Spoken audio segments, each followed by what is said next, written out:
జై బీసీ, జై జై బీసీ, భారత్ మాతాకి జై. పోరాటానికి సమయం వచ్చింది మిత్రులారా, స్పందించాల్సిన సమయం వచ్చింది. సోషల్ మీడియాలో మొదలై రోడ్డు మీదకు పోరాటం రావాల్సిన అవసరం ఉంది. అదేవిధంగా ప్రభుత్వాలను కేంద్ర రాష్ట్ర ప్రభుత్వాలు కదిలించి మన దారికి తెచ్చుకోవాల్సిన అవసరం ఉంది. పోరాటం వేసరణ్యం, పోరాడితే పోయేది ఏం లేదు, బానిస సంఖ్యలు తప్ప.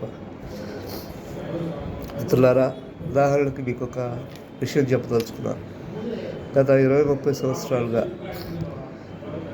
గ్రామాలలో ఒక్కొక్క నాయకుడు, ఉన్నత వర్గాలే ఉండొచ్చు, పేర్లు చెప్పడం వద్దు, ఉన్నత వర్గాలు గ్రామాలను సామంత రాజ్యాలు చేసుకుని కూర్చోన్నారు. ఏ పార్టీ అధికారంకి వచ్చినా వాళ్ళు ఆ పార్టీలో ఉంటారు. ఏ పార్టీ అధికారంలోకి వచ్చినా వాళ్ళు దాని ద్వారా బెనిఫిట్ పొందుతున్నారు. వాళ్ళని క్వశ్చన్ చేసేవాళ్ళు ఇటు ఎమ్మెల్యేలు క్వశ్చన్ చేయరు, ప్రజలు క్వశ్చన్ చేయరు. ఈ విధంగా వాళ్ళు సామంత రాజులై రాజ్యాలు ఏర్పరచుకొని కూర్చోన్నారు. మిత్రులారా, బంధువులారా, ఆలోచించండి.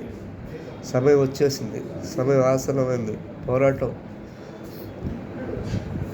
పోరాట సమయం వచ్చేసింది మిత్రులారా. కేంద్ర రాష్ట్ర ప్రభుత్వాలు కదిలించాల్సిన సమయం వచ్చేసింది మిత్రులారా.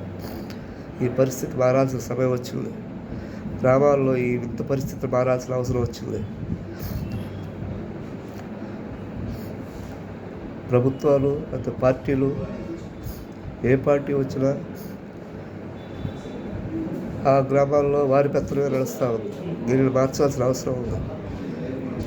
పోరాడదాం, మారుద్దాం, చరిత్ర లిఖిద్దాం. రాజ్యాంగ సవరణ ద్వారా బీసీ హక్కులు సాధిద్దాం.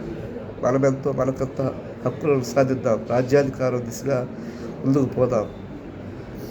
జై బీసీ, జై జై బీసీ, భారత్ మాతాకి జై.